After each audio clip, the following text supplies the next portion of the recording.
महत्वाची बातमी, सतेज पाटील माझे मित्र, ते पुन्हा माझ्या स्टेजवर येतील असं म्हटलेलं आहे संजय मंडलिक यांनी. बंटी पाटलांना राज्याच्या राजकारणामध्ये रस, लोकसभेला नाही असं संजय मंडलिक यांचं म्हणणं आहे. तर शाहू महाराजांना निवडणुकीमध्ये उभं करणं शरद पवारांचं षडयंत्र आहे.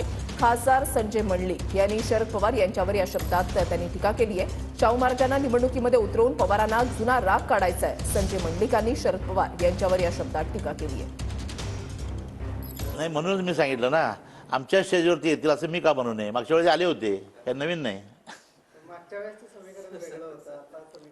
म्हणजे काय तुम्हीच सांगा, कोणावर पर्सनल त्यांचा वाद होता काय? व्यक्तिगत हेव्या द्याव्यातून या निवडणुका लोकसभेच्या लढवल्या जाऊ नयेत. कारण ही निवडणूक देशाचे भवितव्य ठरवणारी असते. त्यामुळे स्थानिक पातळीवर वादविवाद असतात, संघर्ष असतात, पण या संघर्षापेक्षा देशाचं भवितव्य ठरवणारी निवडणूक आहे. आणि या दृष्टीने या निवडणुकीमध्ये आम्ही उमेदवार म्हणून सहभागी होतोय. मतदारसुद्धा त्या भावनेनं काम करतोय. त्यामुळे व्यक्तिगत मित्रमैत्री, शत्रुत्व यामध्ये त्याला स्थान नसावं असं माझं मत आहे. शरद पवार साहेब देशाचे मोठे नेते आहेत, आम्ही त्यांना नेहमीच मानतो. पण ते देणार आहेत आणि त्यांच्या विरोधात त्या काळामध्ये मंडलिक साहेब होते. तेवढा मोठा मी काही नाही. आणि ते आले तर निश्चितपणानं स्वागत आहे. कारण हे सगळं शाहू महाराजांना निवडणुकीला उभारायचं षडयंत्र त्यांचंच आहे. मग शाहू महाराजांची इच्छा होती का नाही मला माहिती नाही.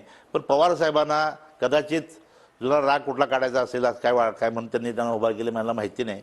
आणि जर तसा त्यांना रागच काढायचा असेल तर जनतासुद्धा त्याची वाट बघायला लागली आहे.